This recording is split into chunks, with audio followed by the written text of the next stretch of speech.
Hey, thanks for tuning in. This is Kyle is Wonderful here with another wrestling review. This time it's NXT 2.0 from June 21st, 2022.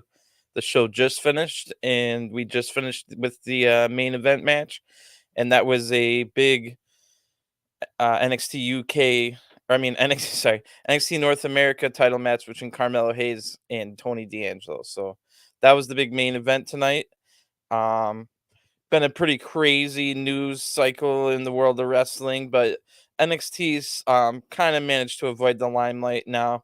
They didn't even they might have even had a week off. I don't know what they've been doing this last week.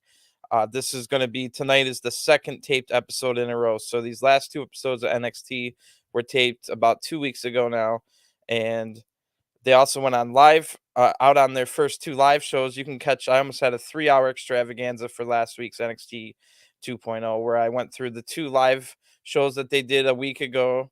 So like not last weekend, but the weekend before. And again, they didn't have any live shows, any taped television shows this whole last week. So not quite sure what's going on in NXT at the moment, regardless of all the craziness, such as the Vince McMahon controversies and stepping back as CEO of WWE. Stephanie McMahon comes in as the interim CEO of WWE. Immediately, everybody started posting memes and stuff. First of all, Vince McMahon has not stepped down as creative control. So Vince McMahon is still in charge of everything we see on television and all that. So it doesn't look like there's any real change right now, but yeah, there was a ton of right when all the news broke and Stephanie's the new interim CEO, all the memes started happening about Triple H able to take back NXT and get rid of the 2.0 and make it black and gold again and go sign some of the best unsigned talent in the world. Um, but yeah, that's a pipe dream at this moment. What we're more likely to see is maybe Triple H eventually will have a bigger role on the main roster. We'll see how that goes in the future. We'll see if Vince McMahon stays in charge of creative or maybe more investigations come out because I don't want to get into it all. I have talked about it at length on this channel.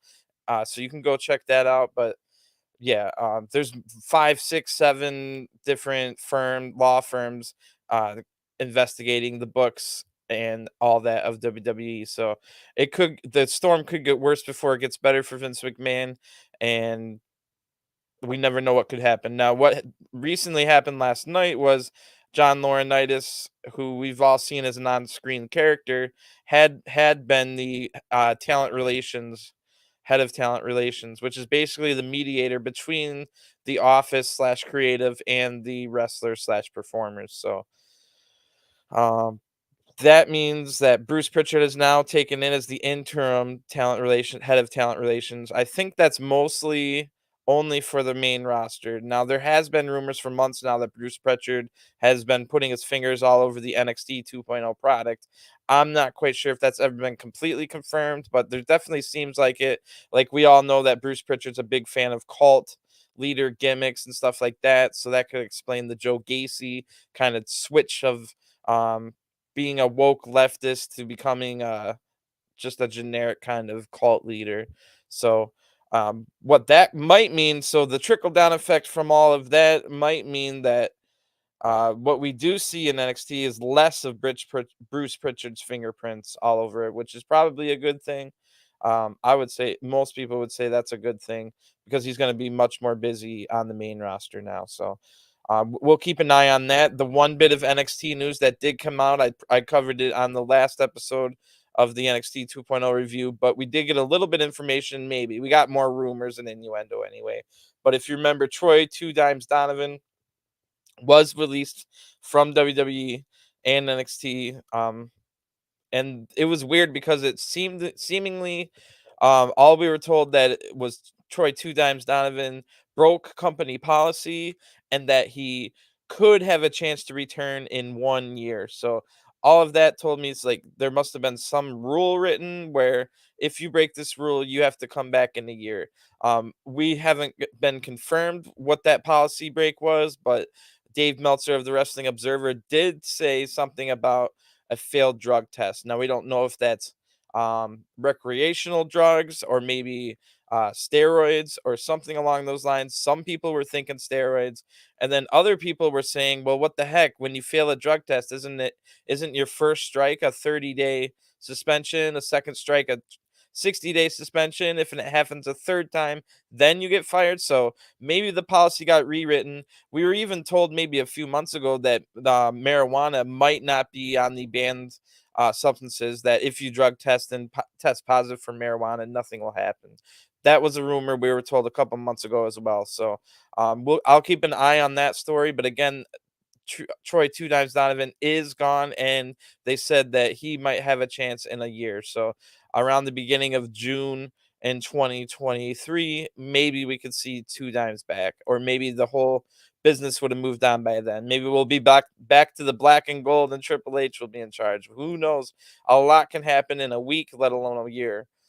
But best of luck to Troy Two Dimes Donovan. Hopefully, it wasn't I don't think he broke the law or did anything malicious or something that we would all villainize him for. So we'll wait to see. I'm not going to speculate anymore, even though I already kind of did. But none of that was my opinion. Just giving you the reports that I've been seeing. But other than that, not a lot of news out of NXT 2.0. Like I said, these are two taped episodes. This is the second taped episode in a row. Something we're not quite used to with the NXT 2.0 product. This doesn't happen too often. But they will be going out back on live tour. I think they're in Jacksonville this Friday, and then one of the smaller cities in Florida on Saturday. So NXT will be back on live. I'll break down those two live events on next episode of the review. We did get some stuff other than matches at the last two live events about 10 days ago, including Hank Walker and Miles Bourne making their in-ring debut. We also saw the debut of Sol Ruka, the only female on the roster that hasn't debuted yet on TV. And then since then on Level Up, we have seen Miles Bourne wrestle on Level Up, and I have been told, I haven't confirmed this, but what I did tell you about Miles Bourne on the last episode is that he was a folk style amateur wrestler for like over 15 years, even though he's not that old. So he's been doing it his whole life. I heard a rumor today that Miles Bourne potentially is deaf. Miles Bourne cannot hear anything, which is definitely interesting when you're trying to put together a professional wrestling match because the wrestlers are constantly talking to each other. So there's always ways around it. You can pre-plan even more than you normally would, and maybe put together a whole match like Macho Man used to do. But yeah, so there's a little bit of news for you. But other than that, nothing going on. I don't even know what they've done all week at NXT. Hopefully, a lot of good training though. But we open up tonight's show with a shot of Carmelo and Trick walking into the building from earlier today, and then Tony D'Angelo and his entire family. So don't forget, he beat Legado del Fantasma at the In Your House pay-per-view about 3 weeks ago, and now they have to work for Tony D'Angelo. One thing of note, we have not seen Elektra Lopez, and I was mentioning that on the last review for NXT, that Elektra Lopez hasn't been seen with this group yet, even though she's part of Legado del Fantasma. And she wasn't injured because she was on Level Up. So it looks like maybe they're just have a plan for her in the future or something. But we do get Tony D does name drop Elektra Lopez later on. So, and this is when we're reminded that Carmelo and Tony D will fight for the North American Championship later. And we immediately go to the ring, and Solo Sikoa's music is playing, and the crowd's going crazy. They love Solo Sikoa. The announcers bring up the fact that Solo had next in line for um, the North American title, but that was only a verbal agreement between Solo Sikoa and Cameron Grimes. Cameron Grimes lost the title to Carmelo Hayes, who told Solo Sikoa to go to the back of the line. So now Grayson Waller's out. If you remember that same night where Sikoa was told to go to the back of the line, Grayson Walker also aligned himself with Carmelo. Carmelo Hayes. So it in my opinion, that was just to get Carmelo Hayes more booze because Grayson Waller is like the most hated man on the roster. So by associating him with Carmelo Hayes, they did achieve getting Carmelo Hayes booed a little more because the crowd does kind of like Carmelo Hayes too. But they also know that eventual money match is Solo Sikoa versus Carmelo Hayes, and Solo Sikoa is pretty much the most popular man on the roster. And if you guys don't know, Solo Sikoa is the younger brother of the Usos, so big pedigree there, and I expect big things. And I assume Solo Sikoa will win that title when he gets his opportunity. But Grayson Waller, like I said, is gonna fight Solo Sikoa here. He's got a mic in his hand though, so he tells us that he's tired of censoring himself. Now he's gonna tell everyone how he really feels, which is funny because he basically just always say what he really feels. Anyway, so can it actually be worse than it already was? That was the joke there. But before he can say anything, Solo Sikoa attacks Grayson Waller, and then they brawl, and eventually ends up in the ring, and the bell rings. Grayson tries to escape, but Solo's all over him. Solo hits all kinds of big moves, and Waller's definitely in trouble at the beginning here. Um, then Solo Sikoa pulls the turnbuckle pad at one point while on. Solo Sikoa has Grayson Waller up, and Grayson Waller pulls one of the turnbuckle pads off. Keep that in mind for way later, that there's an exposed turnbuckle. Solo Sikoa is still all over Grayson Waller, so this is a completely one-sided match. We're about 5 minutes into the match now, and Grayson has only got off like a few punches. Meanwhile, Solo Sikoa has been in control like 99% of the first 5 minutes. So that was pretty crazy. You don't see that too often. Like usually if it's that big of a squash, the match doesn't even last 5 minutes kind of deal. But this wasn't going to be a squash. It was just Grayson was getting killed at the beginning here. Grayson finally gets it going once he stomps on the bare feet of Solo Sikoa, who does not wear boots or shoes in the ring. But Sikoa just gets control right back. So it's not until we're in a picture-in-picture ad break that Waller finally gets control for an extended period, which was about 7 minutes into this match. So that's pretty crazy, but I'm all for seeing different kinds of matches and stuff. So it's not often we see a match that one-sided that still continues to go on. So good stuff overall. Grayson's now all over Solo once we get back from the ad break, but again, we were able to watch it in picture-in-picture. The crowd's excuse me. The crowd's going crazy for Solo. This is basically the NXT crowd's favorite wrestler in Solo Sikoa and their least favorite wrestler in Grayson Waller. So a good matchup here just for that alone. Good match overall though. Um, but the loud crowd does help. So Waller goes for his finisher. It's that diving through the ropes from the outside into a roll, into a stunner. I don't know what his name, if he ever named it, but it's a really good looking move. But Grayson tries to do that. But Solo Sikoa counters it, climbs to the top looking for the Uso splash, but Grayson Waller rolls out of the way. Waller then hits Solo onto that exposed turnbuckle and gets a win out of nowhere. And even me, who I even wrote down because I'm over here taking notes. Turnbuckle taken off. Look for that later. And then so much time and stuff had passed and happened that even I forgot the turnbuckle was exposed. So good stuff there. It does go against the Samoans have hard head gimmicks because it was Solo getting his head hit into the exposed turnbuckle for the win. But yeah, Waller got dominated and picks up the win, but he beats the big fan favorite, so gets all his heat back from that last loss he had. Grayson dances his way out and talks trash to Solo, and then Solo can only shake his head at this. So Mackenzie Mitchell, who is the backstage interviewer, is in the back with Tony D'Angelo. He tells us that Legato are the ones that are going to fight Roderick and Damon Kemp later. So if you guys remember last week, the Creed brothers got Roderick Strong and Damon Kemp a match. They didn't tell us who it was going to be against. So Tony D only says Legato here, but I assumed, and I was right in assuming, that it was going to be Joaquin Wilde and Cruz del Toro, the formerly known as Raul Mendoza. But Tony continues to talk here, and he says that he's going to beat Carmelo Hayes later for the title. Tony, this is where he mentions Elektra Lopez. He just kind of mentions her by name and says she was doing something for the family. And Tony says she's doing exactly what I told her. So we don't know what that is, but Tony then looks over at Santos and asks and says if Tony doesn't win the title, there'll be hell to pay. And Santos is acting super sarcastic to this and goes like, "Yes, sir, boss.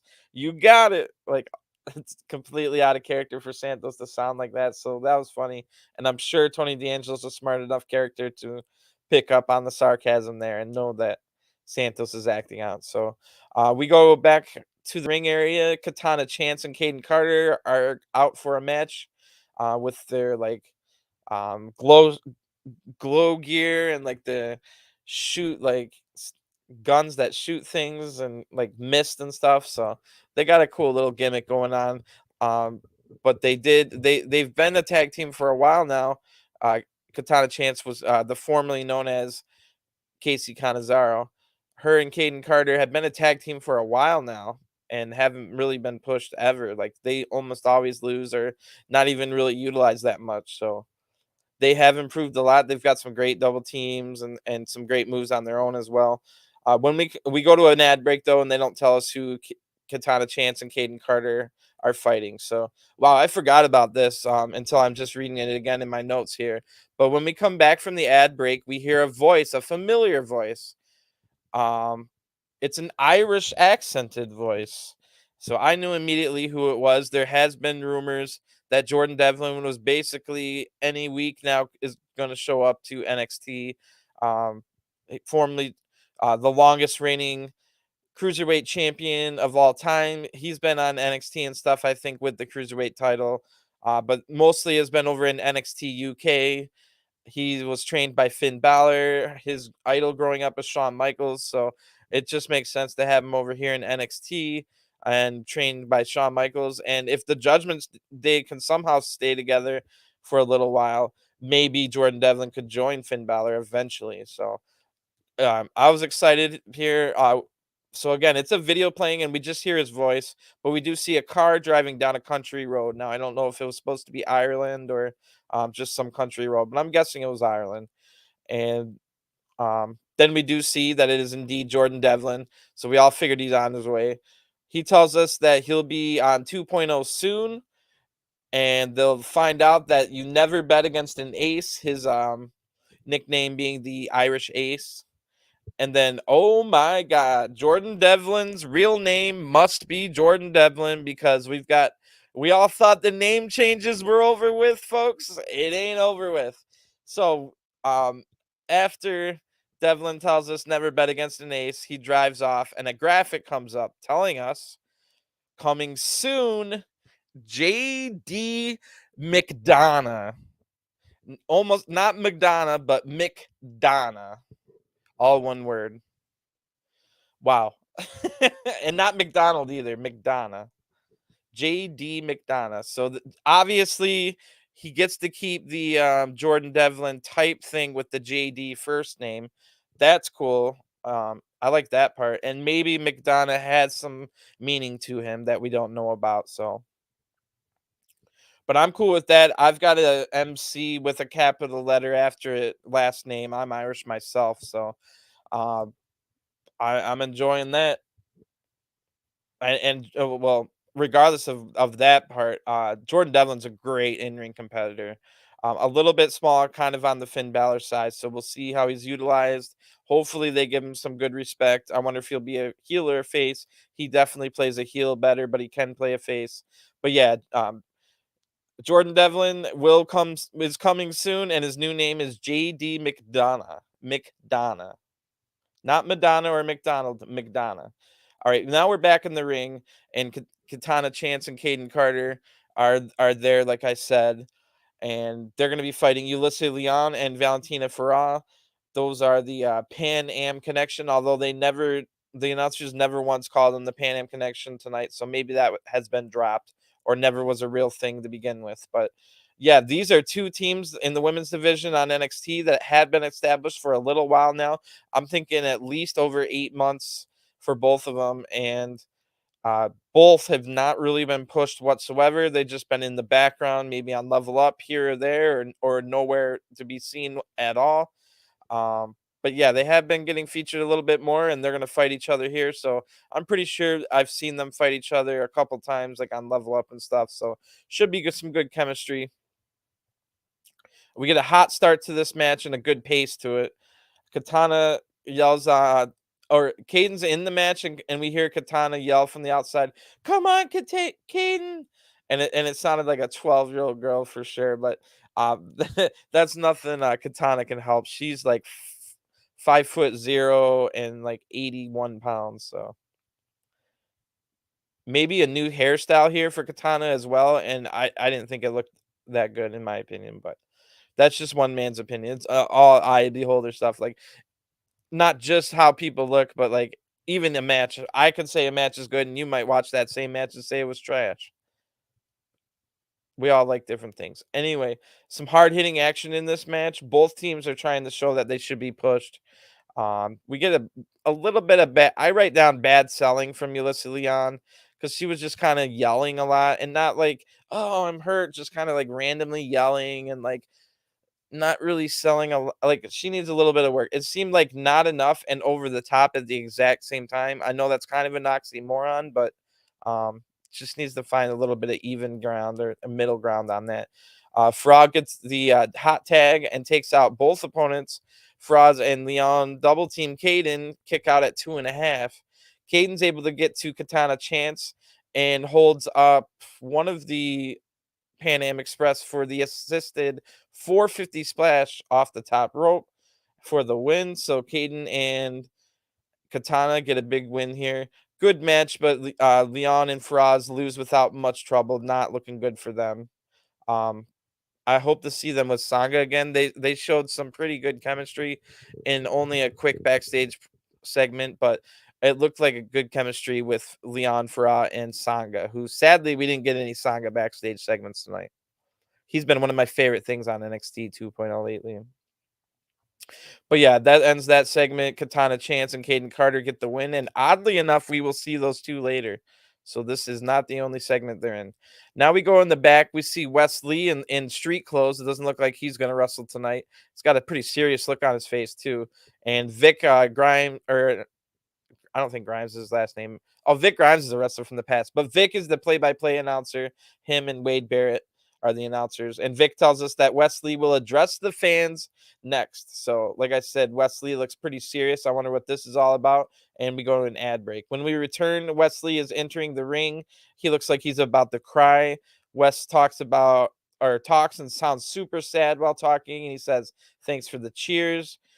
He went from being a two-time champ with his best friend. Then Wesley starts crying.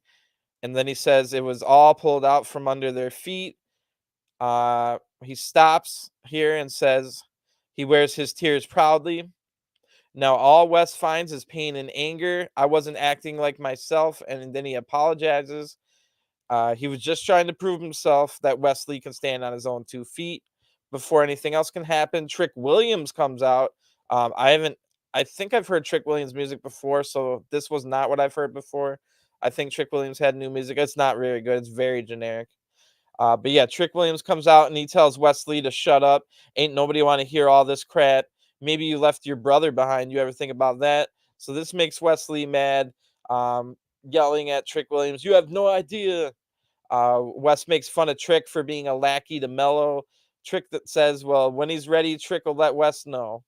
As far as Wesley wanted to fight Trick. So then Trick on his way out says, just like Wes's partner, Trick's going to leave, and he walks out. So interesting segment there. That's probably a segment we probably should have had like a week or two after Nash Carter was released. That is if you want this storyline at all. It is kind of exploitative of Wesley's true emotions. I hopefully he was okay with doing this. But yeah, pretty good segment overall. But like I said, hopefully Wesley was comfortable with doing all that and he wasn't just being exploited. We go straight from that to a video of Tiffany Stratton in the back, and she's like, kind of like looking like it's a reality TV show where they do a confessional. So she's like sitting down, ready to talk. And last week she was kind of feuding with Wendy Chu, if you remember. Wendy Chu threw a drink all over and cost her a match. Oh, it was confetti. It was a drink the week after Tiffany lost in the breakout tournament final to Roxanne Perez, and then it was confetti last week, costing Tiffany Stratton the match. And if you've been following my reviews, you know I'm a huge fan of Tiffany Stratton. She's only had about 14 matches in her career now, but she's come a long way in just a 6-7 month period. And she knows her character very well. She's got a heel, mean girls, clueless kind of airhead, valley girl, rich daddy's girl gimmick that she exactly knows how to play to a T. She's a great talker. She has charisma. She's got big muscles. She's beautiful. And like I said, improving in the ring each and every time. Only 14 matches on her belt currently. I think she's going to be one of the biggest stars. I know a lot of people give Cora Jade and Roxanne Perez love. I definitely agree with the Roxanne stuff, but Tiffany Stratton is going to be maybe even a bigger star than Roxanne Perez. Roxanne Perez is always going to be the better wrestler, but we know that being a better wrestler doesn't always equate to being a bigger star. I wish it would, but we'll find out, but that could be one of the big rivalries in the future. That was the breakout tournament finals, and that could be a rivalry for the next decade or so. Tiffany Stratton's only 24, and Roxanne Perez is only 20. I think they both just turned 20 and 24. So anyway, I was real excited to see Tiffany here because she's always great when she does a promo. So Tiffany tells us in her like Valley Girl clueless voice, she says Wendy is tragic and that Wendy's trash. That her onesie closet would give her nightmares if she saw it. You think Wendy has ever been in a gym? She says. She's jealous of me. I can't blame her, but I do blame her for ruining my gear when she got the orange soda or Slurpee or whatever thrown on her. And then Tiffany tells her, I'll put her to sleep for good. Tiffany is the best, bro. Just a tiny bit more seasoning and she'll be ready for the main roster already. But don't rush it. Like I said, she's only had 14 matches. And there was a spot of miscommunication in that Roxanne Perez match. So I mean, she's not a polished product in the ring, but looks way more further along than like a Lash Legend, who I think Lash Legend has probably had double the amount. Lash Legend has probably had like 30 matches and isn't even twice as good as but some people just take a little bit longer. I have been saying I believe that Lash Legend could be a star. She had a match tonight, and I'll explain that when we get there. But it's gonna take a lot. They're gonna have to give Lash Legend like a couple years of seasoning, and in the meantime, we need to make sure she doesn't hurt anybody else while that happens. So um, she might be on her last strike as far as if she critically injures anyone else, Lash Legend could be on her way out, but hopefully that does not happen. I'm rooting for her. So now Roderick Strong and Damon Kemp are out to the ring. Remember, we were told earlier they're gonna fight Legado del Fantasma, and remember that the Creed set this match up for Roderick and Damon Kemp last week. So and I don't think we see the Creeds or Ivy Nile all night. That was one thing I didn't like about the having these last two episodes recorded or taped, is that it seemed like a lot of people, like if they were on last week's show, then they weren't on this week's show, or if they weren't on or vice versa. You know what I mean? So it seems like they definitely had one big long taping, and then you know what I mean, split that into two episodes. Some people are on both, but you know what I'm trying to say. There were so many people that just like weren't like almost every time on NXT will at least get a backstage segment about people just to check up on them. But yeah, Legado del Fantasmo, it's gonna be like I said, Joaquin Wild and Cruz del Toro. They have to come out to Tony D'Angelo's music. They've got Tony D. Oh wait, no, not Tony D, but Stacks and Two Dimes are directing them out. So no Santos and no Tony D here, or Electra Lopez for that matter. Or yeah, yeah. Every time I say Electra Lopez, I'm saying the Carmen Electra, but even when because I'm like, oh, is it Jennifer Lopez and Carmen Electra? It just really boggles my mind. But Roddy will start out this match with Joaquin Wild. These are two guys that used to be in TNA, but I'm not sure if they were ever in TNA at the same time.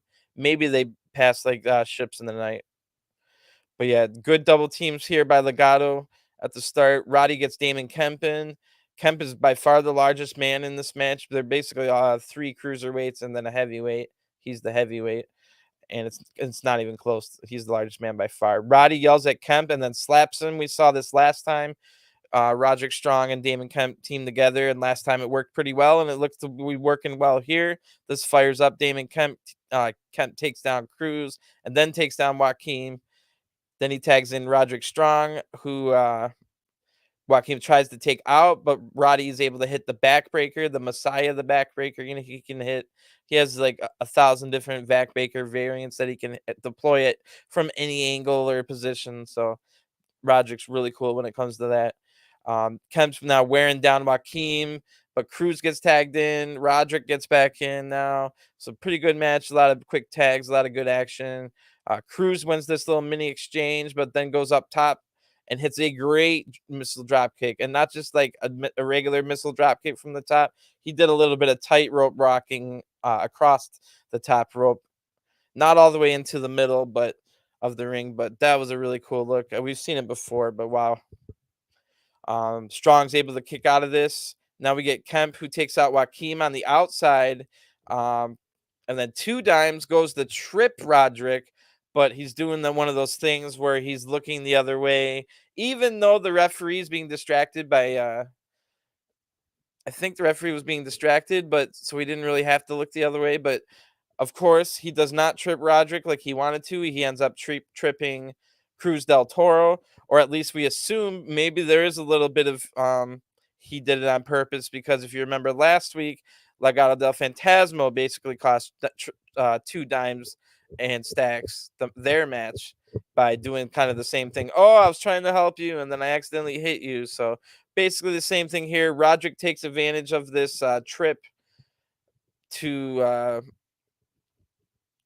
give him a big knee lift for the win. 1, 2, 3. Stacks and Two Dimes are now yelling at Legado. Legato's now yelling at them that they were the ones that caused that. So big tension here between the new Tony D'Angelo family, or within the new Tony D'Angelo family. So now we're in the back again. It's Mackenzie Mitchell, and she's got Giovanni Vinci with her.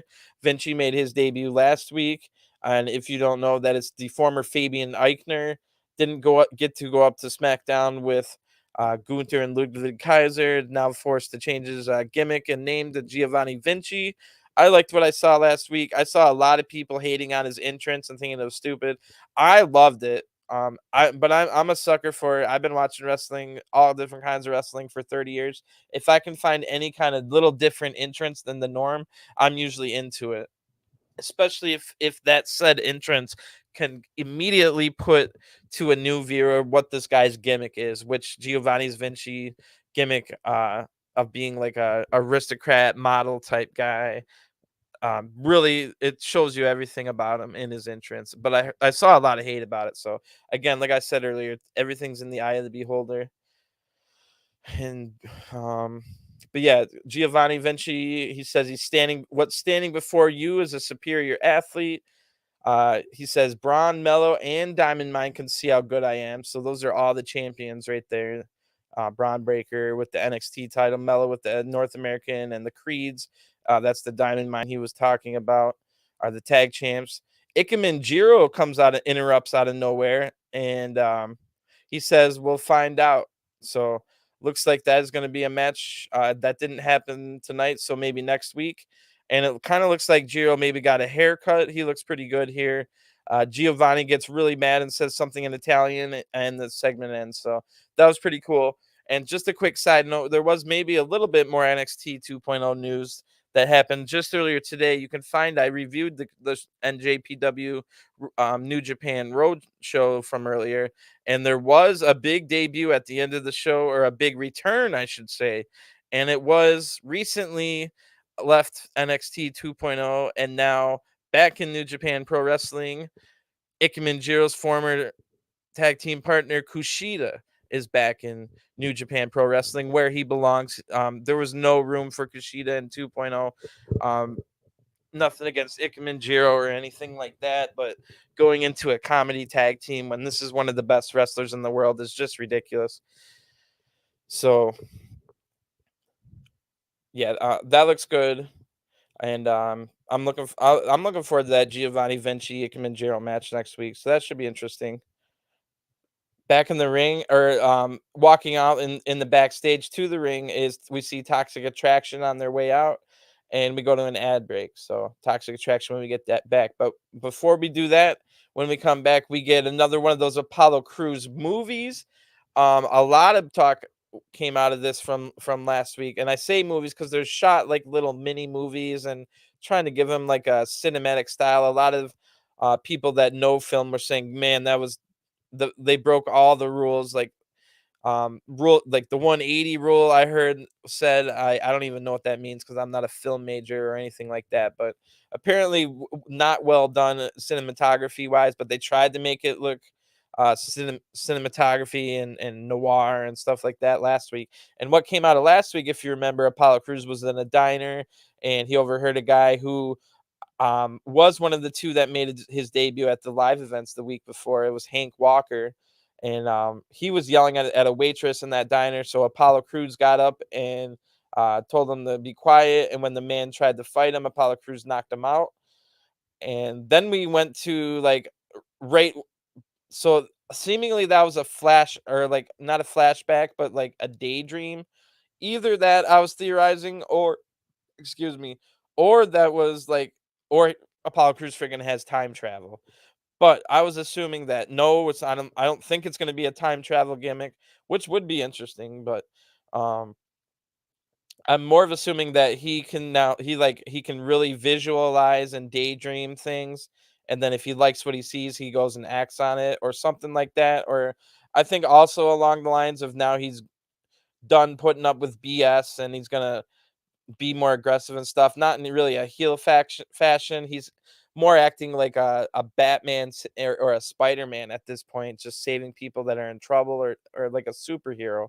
So definitely something weird going on here, but I like it. I like things that make you think and make you guess and make you look forward to what happens next week. So this week we've got Apollo Crews. He's walking in a nighttime setting in a city, and Apollo Crews is writing on his notebook. That was one thing from last week. I didn't even really get into that he was writing in his notebook. When I did tell you what he was talking about, which was last week he was just explaining his whole career arc in WWE basically, and that he wanted better. And this is all hit. You hear his head while he's writing, kind of like the Eminem Stan video, when you're writing and then you hear what he's writing in his head. But the Notebook is back this week. He's writing in it again, and he's talking about how like he wants to seize the day, and this is his opportunity, stuff along those lines. I'm paraphrasing, but Cruz passes by a guy, and then this guy happens to tell Apollo Crews, "Hey man, don't go down there. There's nothing but trouble." And you see, or you like maybe you hear like there's maybe a fight or a scuffle or something, and Apollo Crews, of course, doesn't take the guy up on the offer. He's now being like Spider-Man or Batman or whatever. So Apollo Crews goes to investigate. We see Bryson Montana beating up a man. Bryson Montana was the guy that got the furthest along in the Ivy Now challenge when she held that, if you remember. But yeah, Bryson Montana is beating up a guy.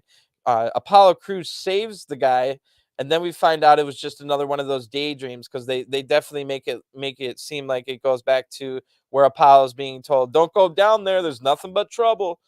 And but this time the video ends like right as Apollo starts to go down the dark alleyway, like we saw in the original Daydream. So we're to assume that Apollo went and did the exact same thing, but the video ends before we can see what he does, or at least repeat what he does. So maybe it's still time travel, but it's seemingly Apollo Crews can just look into the future, maybe, or maybe he just daydreams, like he sees a situation and daydreams what he could do and then does it if he likes it. So definitely a lot to look forward to for next week or whenever, to see where this Apollo Crews little mini story goes. I'm excited about it. Just something to break up the rest of the action. I like stuff like that. So now we've got Toxic Attraction. They're coming out to the ring to some big boos. They're in their street clothes, so they're not here to wrestle.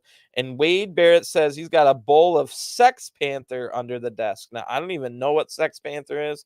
I'm assuming it's not too bad if he was allowed to say it on USA Network. But again, just horny Wade Barrett, being hilarious slash creepy, depending on your outlook.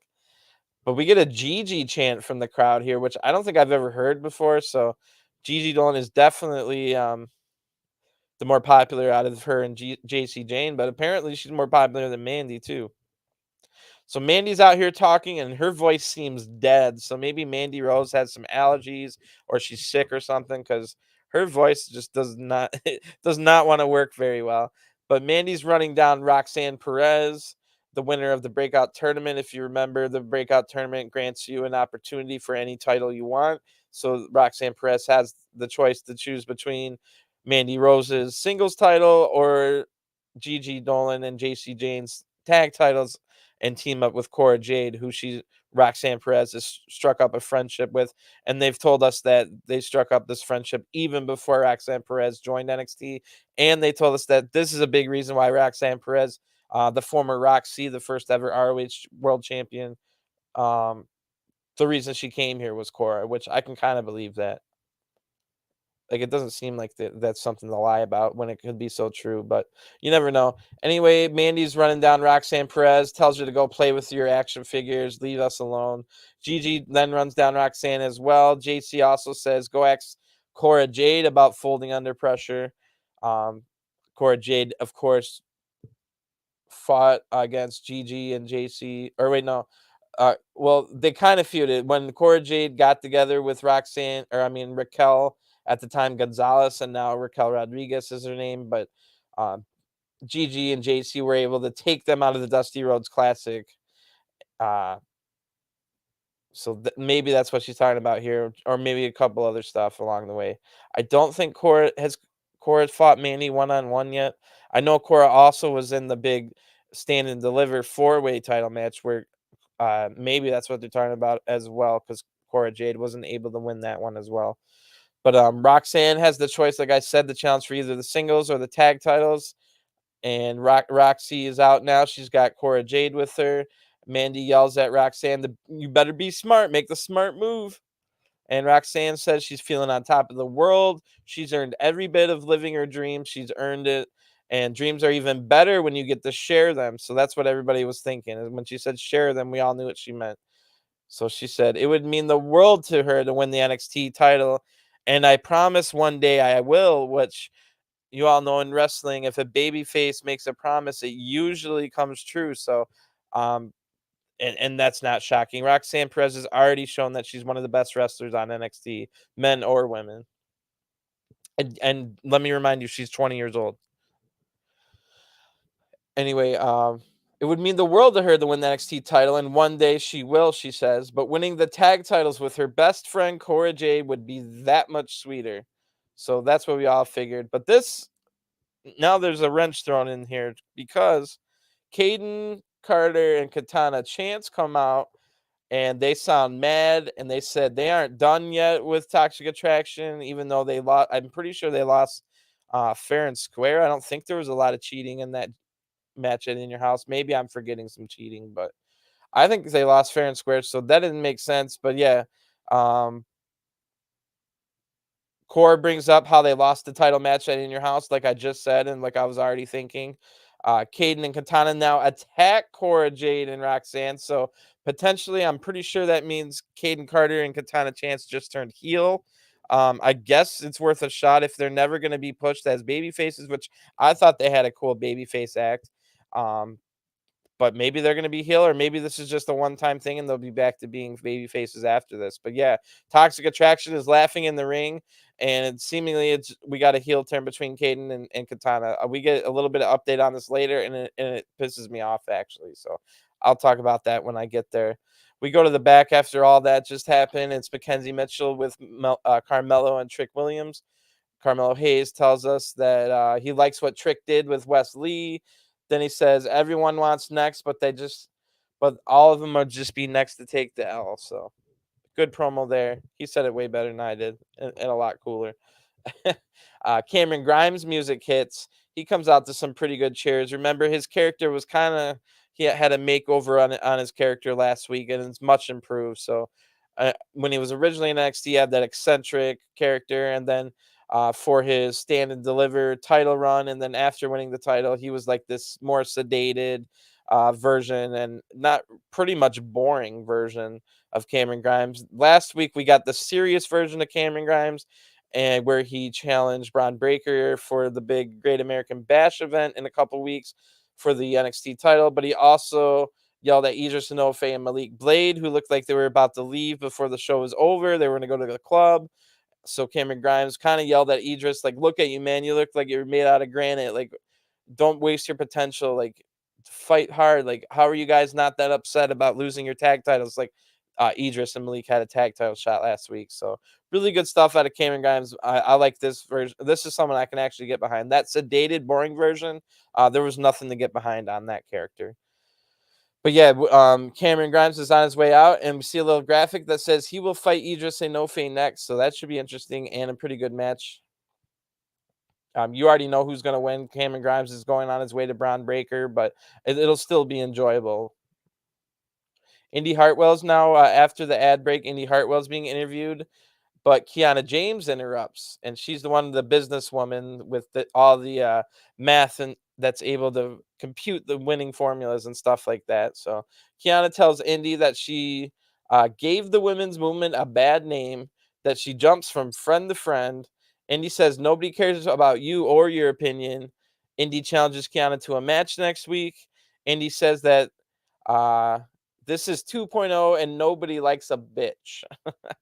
And then there was clearly fake crowd noise throughout this entire little backstage segment, which was awkward.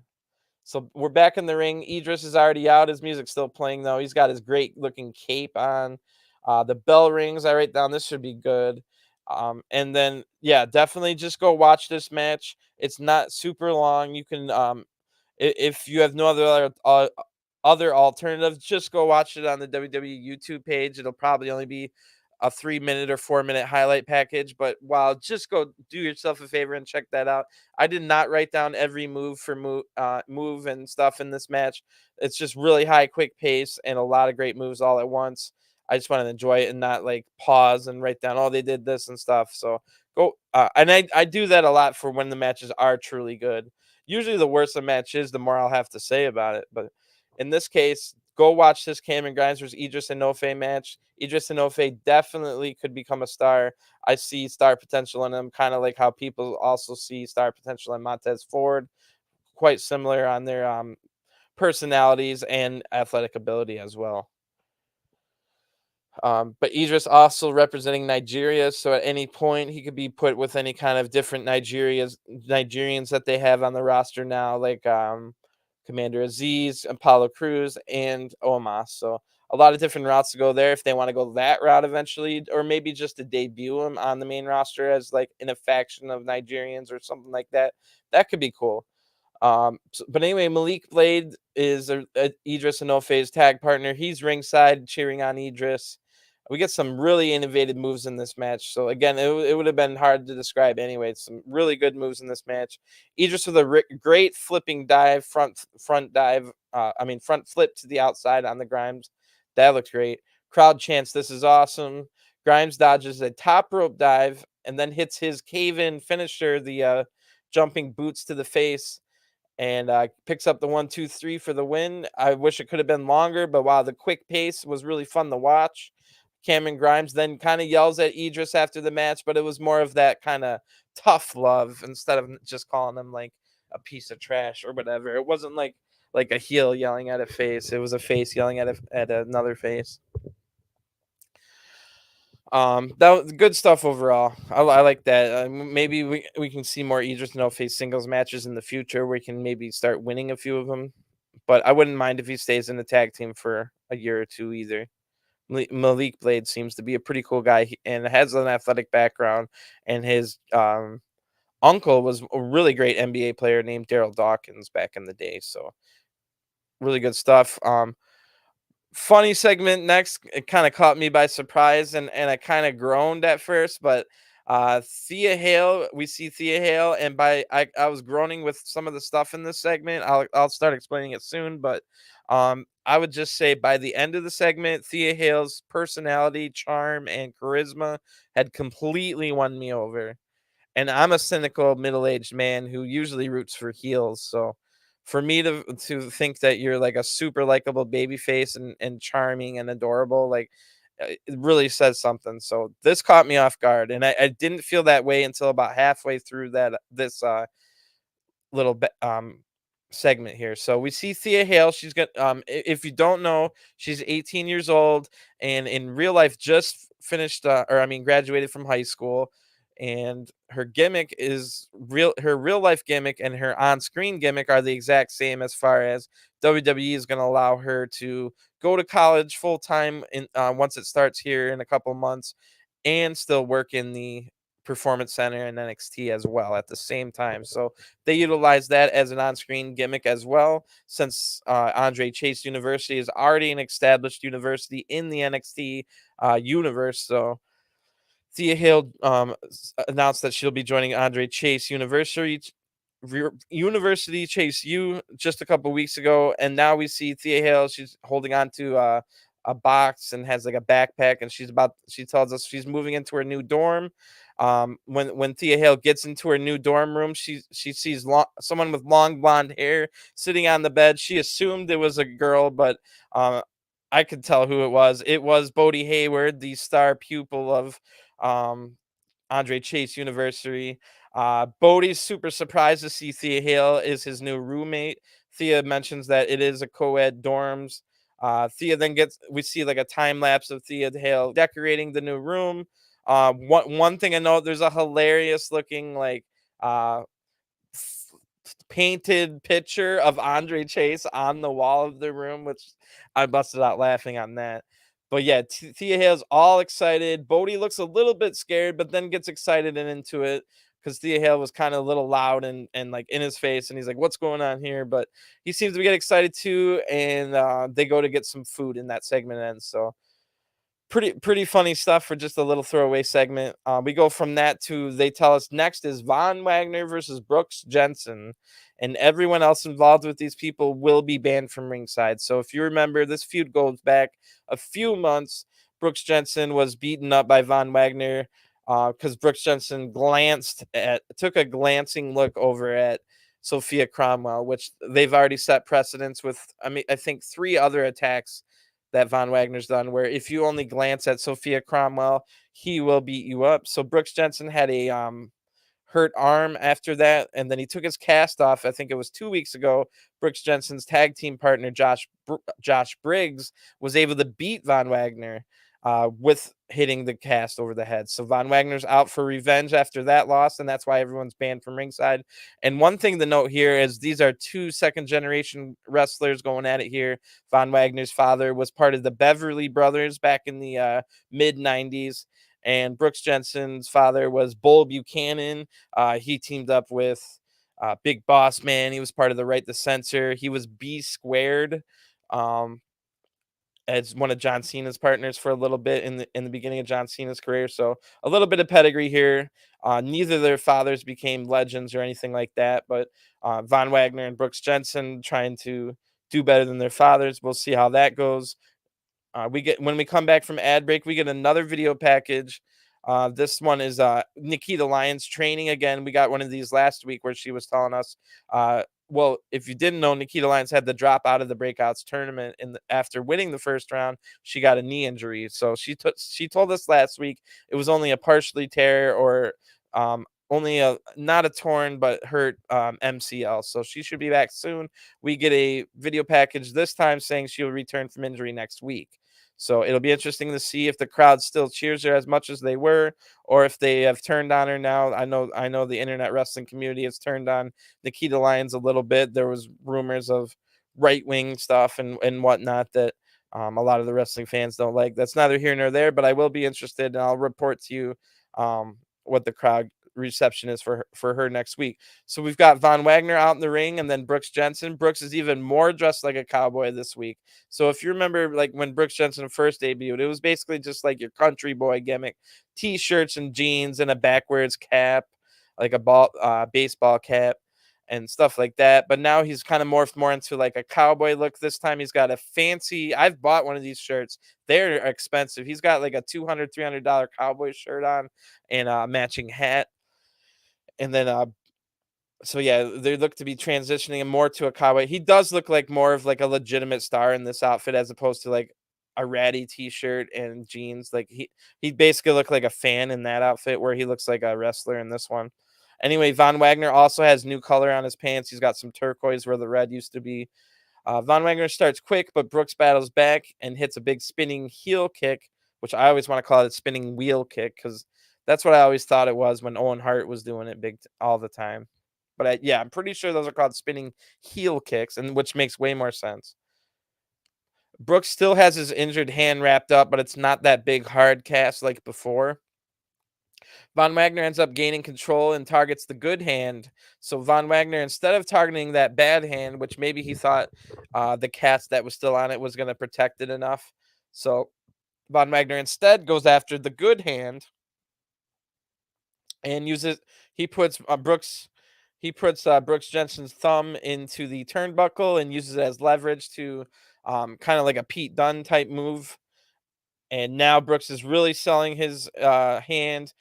Von Wagner works on the arm a little bit too. So now it looks like Brooks Jensen is down to only one arm, and it's the hand that was previously injured is the arm that does work. So Von Wagner continues to target that arm. Jensen tries to turn the tide with a top rope move, but Von Wagner's able to dodge it and hits his Death Valley driver finisher for the win. So Von Wagner somewhat easily winning this match using a lot of intelligence to it was a smart move. Maybe he could have gone for the bad arm, but maybe the bad arm or the bad hand had a too hard of a cast on it. So to go after the good arm, and now you have like, and it's not only a guy with one arm, it's a guy with one arm and no hands, if you want to put it that way. So that was cool, and I wasn't expecting to see a big good storyline match out of these two. So way better, and that's the right decision. You got to do some kind of storyline match. By storyline match, I mean like storylines within a match. It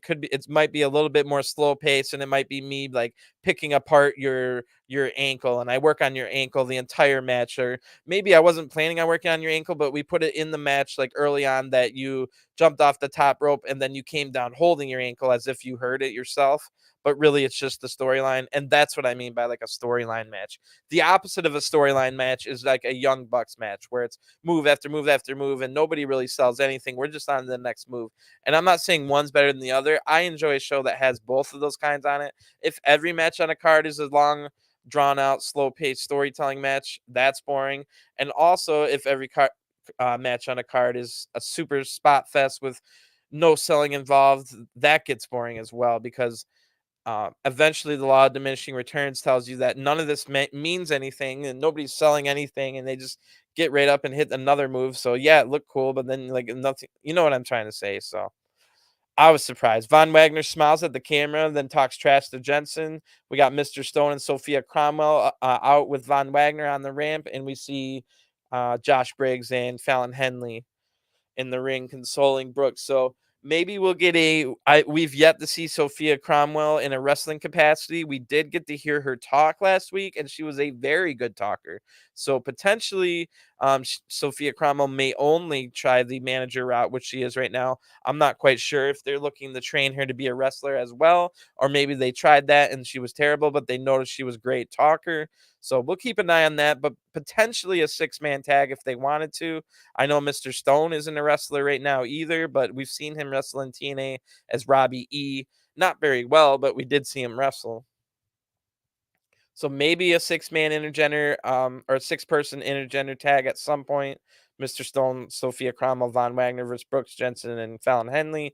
Or maybe Von Wagner could recruit someone else to team with him for either or both Mr. Stone and Sophia Cromwell. So we'll see if this lasts. Maybe this is the end of the feud. So we go to the locker room and we've got Braun Breaker. This is Braun Breaker's only appearance tonight. And this is kind of what I was talking about. It seemed like if you were heavily featured last week, then you weren't really featured this week. And that was a byproduct of them both being taped episodes. And they probably were taped on the same day, back to back. So I'll be glad to have the live show. I'm pretty sure we're back to live next week. But yeah, in the locker room, Braun Breaker tells Cameron Grimes that was impressive, talking about Grimes beating Idris earlier. And Braun says that if that's the Cameron Grimes I want to face in our title match. And Cameron Grimes says, well, if you fight that Cameron Grimes, you'll lose your title, and walks off. So pretty cool here. Cameron Grimes, for the second straight week, doesn't really want to talk and be friendly with Braun Breaker. Braun Breaker seemingly um, is cool with Cameron Grimes, and especially after the whole Joe Gacy BS that he had to go through. So it's nice to just have like a regular old guy. And Braun seems to trying to be friendly with Cameron, but Cameron isn't having any of it. He doesn't want to have any kind of friendship with a guy that he's going to try and take his title from by any means necessary in a couple weeks. That will be on, I think, July 5th. But maybe July 3rd, but I'm pretty sure 5th. No, July 3rd is Money in the Bank. Then July 4th is actually a Monday Night Raw of all things. And then July 5th, it will be the NXT Great American Bash. And that'll be the Cameron Grimes Braun Breaker match. And I'm assuming we'll get um, Roxanne Perez going for one of the titles. And I say one of the titles because I still got to touch on that like I was talking about earlier. But yeah, after Cameron Grimes walks off, we go back to the ring, and Alba Fire is making her entrance, formerly known as Kaylee Ray from Scotland. Alba is the Scottish Gaelic word for Scotland, and then Fire spelled like Firefest of all things with a Y. But yeah, she's making her entrance. Everything about her like new entrance and her new look. I like her new look. I like the outfit she wrestles in, the lighting, the music, the atmosphere, everything's cool, but I hate the stupid baseball bat on fire gimmick. It just looks cheesy. It looks so cheesy. She kind of has to hold it out like it's a, I don't know, a baby, or like a baby's diaper that she doesn't want anything like. It's really really awkward. But she'll fight Lash Legend next. That was a match that's been set up for a couple weeks, and I was hoping that they would go on the Largo loop. Those are the house shows together, but instead Lash Legend fought someone else and lost her match because Alba Fire came out to distract her at that live show. So, but yeah, Lash Legend getting in the ring here with one of the most experienced women on the NXT roster. And that's the kind of stuff we need. We need Lash Legend to try. You can't just completely give up on someone like that. Like, I guarantee some of the biggest legends that you love didn't really work out in their first year. Like maybe they weren't that good in their first year. It takes 2, 3, 4 years of experience to kind of get going for some people. So I hope Lash Legend, like I keep saying, gets a little bit of time. But yeah, Alba Fire made her entrance. Really cool, other than the baseball bat on fire. And we go to an ad break. So when we come back, we've got Joe Gacy. He's in his dark room with the fog machine going. He's got the two druids, which are now called the Dyad. That is we're all assuming the former grizzled young veterans, and everything Joe Gacy here says here pretty much confirms that they are the grizzled young veterans. So Joe's talking not to us, but to the Dyad, and he tells them that people only valued them by the amount of wins and titles they got. You were going to pack it up and go home, which, if you remember, grizzled young veterans weren't invited to the 5-team gauntlet, and then they were pissed that they couldn't even be in the top 5 tag teams in NXT, and they thought they were the best, let alone not being picked for top 5. So they kind of said they were going to go away or whatever. So that pretty much confirms that they are the Grizzled Young Veterans. Joe Gacy also says that they held gold in the past, which Grizzled Young Veterans did not hold NXT gold, but they held NXT UK tag titles. I'm pretty sure, and I'm pretty damn sure. I didn't look that up, but I'm pretty sure they did, and that confirms it to me even more. So this is Joe Gacy still talking to the Dyad, and he says, you were going to pack it up and go home, but I showed you the light inside of you. You are ready to take the world now that you are under my guidance. So I'm assuming we'll see Dyad in action again next week, maybe in a 6-man tag, even with Gacy there. We're back at ringside now. Lash Legends making her entrance. The crowd's booing big time. Uh, in this episode, we've got Lash Legend, Von Wagner, and Grayson Waller. Those are by far the 3 most hated people of this NXT crowd, which is kind of funny. They got all 3 of their least favorites tonight. Lash looks great here. She seems to have maybe some even newer gear. She's got a great look to her. Her hair's all different than usual, and it looks good. But she's got some really bright red lipstick on that just looks a little awkward. Not too bad though. She still looks pretty good. And the match starts at a quick pace. Alba Fire is able, and don't forget, Alba Fire is Kaylee Ray. But Alba Fire is able to dodge Lash's attacks. Lash is able to use her power, however, to turn it around. So she's much bigger than Alba Fire. Lash then hits a really bad looking like heel kick or spinning back kick. Oh man, that looked bad. Lash is in control, hits a big power move on Alba Fire. Alba Fire is able to fight back with some strikes and a tornado DDT. Lash then looks a little bit clunky in the ring, despite being in the WNBA, a professional basketball player. Her footwork still needs a little bit of work. To me, it's more of a confidence thing. And if I had to guess, she has in the back of her mind how she um, has injured a couple women in the past. So I think she's still trying to get over the fact that in her mind, when she's in a match, she's thinking about not injuring people more than actually like the footwork and the basics that she needs to be thinking about. And that's just a confidence issue right now. So hopefully she can gather some confidence because I think that she's just a little bit of confidence away. And again, we don't want her to hurt anyone else. So don't get reckless. That's not what I'm talking about either. But if you're in the match and you're constantly worried about hurting your opponent, you're gonna hurt your opponent because you're no longer thinking about things you should be thinking about. But yeah, she's an athlete, a top level athlete, so I assume she'll get it eventually. But yeah, Lash is getting in trouble now. So she grabs the baseball bat that's on the outside. Of course, it's not on fire anymore. And hits Alba Fire right in the throat with the baseball bat, causing a DQ. And this feud will definitely continue in the future, which is not a bad thing. I know a lot of people would just rather see Alba Fire doing something else, like challenging for the NXT title or joining Doudrop and Nikki Cross on Raw to form a all Scottish last trio. But I think all that can happen in the future. Right now, these women, there's so many young women on this NXT roster. We were supposed to have Io Shirai here to train them as well in matches, but Io Shirai has injured her ankle ever since Stand and Deliver, so she's been out for a few months now.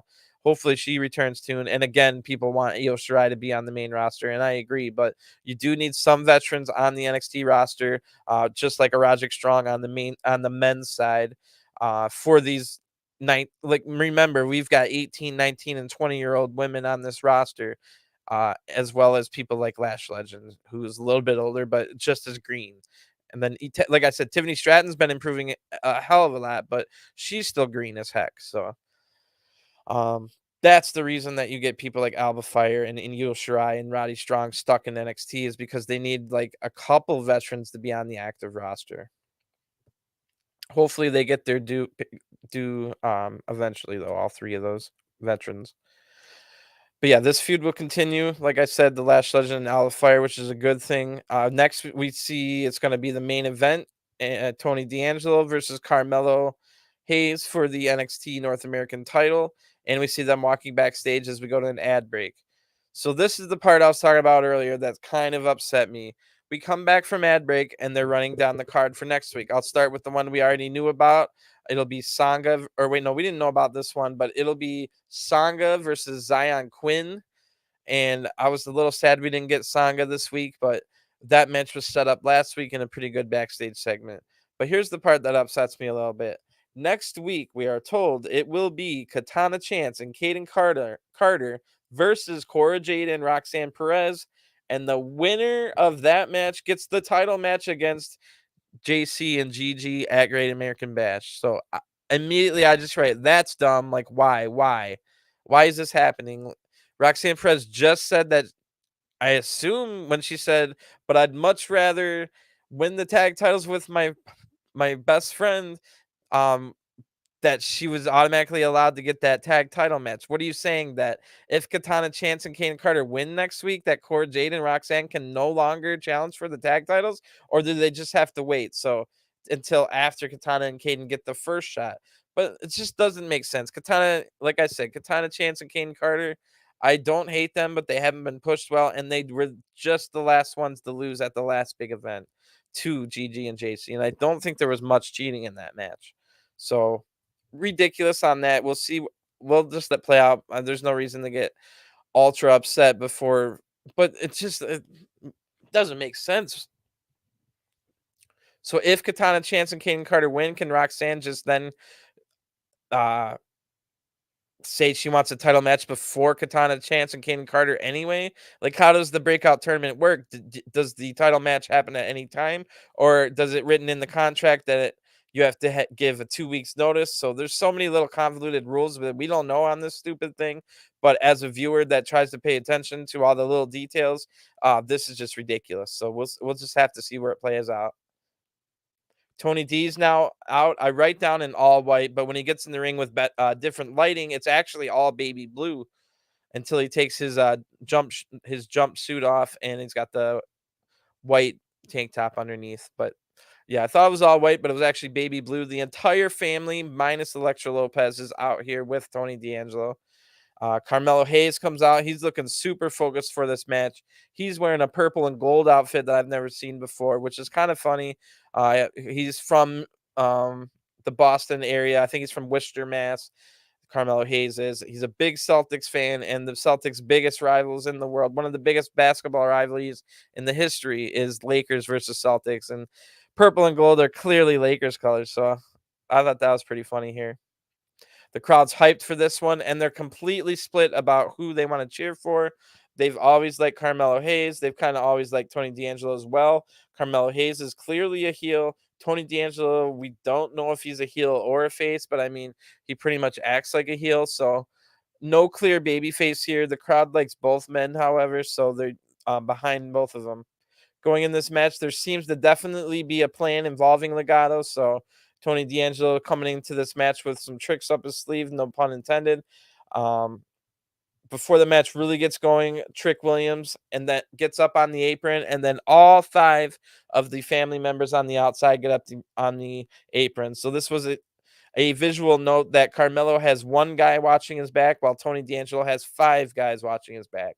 But again, the 3 of those 5 are unsure if they're actually gonna help him or not. You know what I mean? So Trick tries to pick fights with the 5 guys, and we go to an ad break. These 2 guys, Carmelo Hayes and Tony D'Angelo, did team together on that last War Games match, if you remember. So in the picture-in-picture break, Tony's in control for most of it, and Trick's starting to look a little bit worried. Melo almost turns the tide, but Tony's able to cut him off right away. Melo finally gains control when we get back from commercial with that springboard clothesline. Some pretty good back and forth action now. Melo gets the closest one to getting a pinfall. Tony then counters to buy himself some rest. Then to recover, we get Stacks now. He gets up on the apron to distract the referee. Tony D'Angelo motions to Santos Escobar to give him some brass knuckles or knuckle dusters if you're from the UK. And Santos slides them right past Tony over to Melo. It pretty much looked on purpose. I'm sure it was. Santos had a smile on his face as he did it. Melo quickly uses the brass knuckles with the referee still distracted and gets the 1-2-3 to retain his title. So wow. Tony D'Angelo is pissed, and Santos and the rest of Legado del Fantasma is happy. The show ends a few minutes earlier than usual. Usually there's like a 7-minute overrun. It ended after a 5-minute overrun, probably because it was taped and they ran out of like things to put. But yeah, Melo retains his title. We'll see what happens with him next. I'm assuming Solo Sikoa is finally going to get his shot, maybe at the Great American Bash. And then as far as Tony D'Angelo and the Santos stuff, this is definitely going to kick off back into a turf fight, I'm assuming. But one good thing, like I never want anybody to get fired or released or anything like that. But now that we've gotten all these live episodes, or I mean all these taped episodes over with, where Troy 2 Dimes Donovan has appeared on both of these episodes despite having been fired already. That's because these episodes were already taped and they literally couldn't like get him out of the segments he was in. So they had to keep all those segments. Otherwise, you're destroying this entire Melo versus Tony D'Angelo storyline we got the last 2 weeks. So anyway, the fact that now that they're going to be live and Troy 2 Dimes Donovan has been fired and released means that he can no longer appear on camera. And what better storyline for that to happen in? If it like I said, it's unfortunate that he got fired, but how fortunate is it for someone that gets fired out like that, and especially when we just had him on 2 taped episodes where we couldn't take him off, and now he's just going to be completely missing. What a perfect storyline to have that happen when it's the mafia versus the cartel.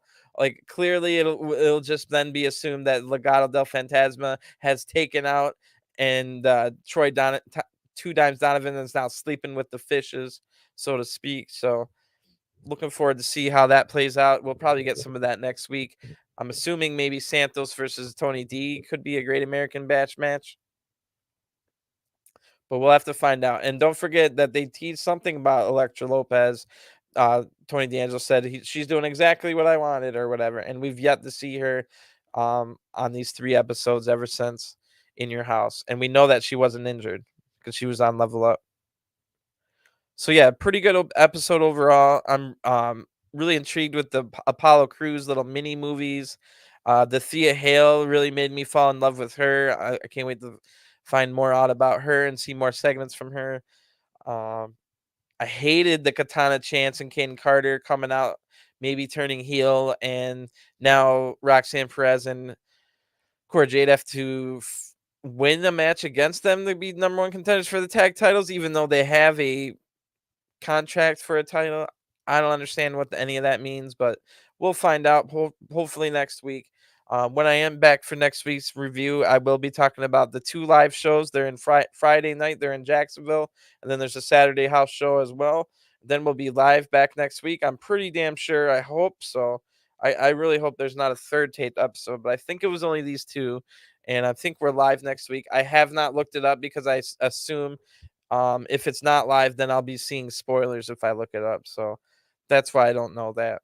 But yeah, good show overall. I'm excited to see more. I'm excited for some more debuts. We got to see Bryson Montana in that Apollo Crews movie, just like we got to see Hank Walker last week.